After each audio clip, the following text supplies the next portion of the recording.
Hey everybody, today is a special presentation. It is Sunday and got a little bit of light in here. I just was having a thought. We were talking about the effects of the non-steroidal anti-inflammatory drugs, and I kind of had an epiphany yesterday. And what that was I was walking around, my family and I went to the antique festival, and I saw people carrying furniture and bending over and doing different things. And I was under the impression, or the thought came to me, I was wondering how many of those people had taken, Tylenol or Advil or, something along those lines to help them feel well enough to go and walk around the festival. Because a lot of my patients, especially with low back pain, one of their primary complaints is they can't walk very long. So they will take, these over-the-counter medications to help them be able to walk longer.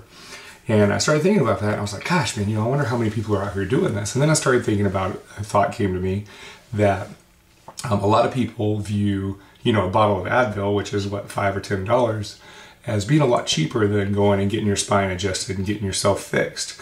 And so I kind of want to put two perspectives into these thought processes and kind of use this video to top off what I talked about over the week. First of all, yeah, it is cheaper to go buy Advil. I'll admit that. But what's the cost to your health overall in the long term? Because you have to think about things like that. I'm going to read off some statistics that I found when I was doing research, and it's quite disturbing, to be honest with you. And if you think about these statistics, every time you take an Advil, or every time you take a Tylenol, or every time you take an aspirin, BC powder, motrin, any of these things, Aleve, these things that you use to manage your pain, instead of actually getting in there and trying to manage it naturally, I want you to think about these statistics. Okay, the first statistic is anybody who has taken 1,000 tablets of Tylenol over their life, they double their chance of end-stage renal disease. What that means is they double the chance of end-stage kidney disease. The kidney disease, hey man, head on out, I'm shooting a video, I'll be out in just a second. I'm getting close. Okay, go ahead. Go ahead, you can get it. The end-stage kidney disease, basically you're on dialysis and you're in kidney failure. And that's according to the New England Journal of Medicine in 1994, okay? Now, how many of us take Tylenol almost every single day? That stuff adds up quick, so that could end up to be a major problem for you. Number two, the use of people that use an increased amount of non-steroidal anti-inflammatory drugs, which is what we've been talking about all week. They have an increased risk of dementia and and Alzheimer's disease. It increases the risk by 66%.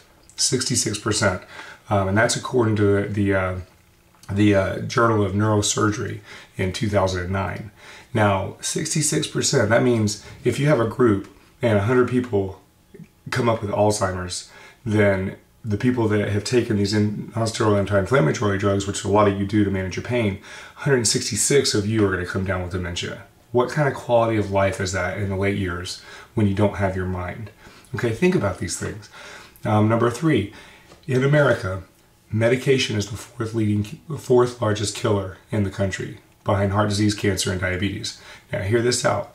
If a medication is given in the right dose, for the right diagnosis, to the right patient, and at the right time, all the factors are right, it will still kill 106,000 people per year. That's according to the that's according to the Journal of the American Medical Association. 106,000 people per year. Fourth leading cause of death for getting the right medication at the right time, to the right patient, in the right dose. Okay? This stuff is not safe. And I'm not saying there's not a time and place for it, because there is. There is a time when it will save your life. For example, my wife with her asthma attack saved her life. But chronic pain cannot be managed by medication. You've got to try to do something else, or you're going to tear up your insides. All right, and finally, I've alluded to this before, but non-steroidal anti-inflammatory drugs, that first statement, the 106,000, that was all medications. But non-steroidal anti-inflammatory drugs, they kill 16,500 people per year. It makes it the 15th leading cause of death in the country. And that's according to the New England Journal of Medicine in 1999. Okay, now these are four statistics that show you that these things are not safe for your body. You may not die from it, but it's causing damage in your body. And if you watch the videos from the previous few days, you'll see all the damage that it's causing. So what do you do? Okay, well, let's quote some studies for that.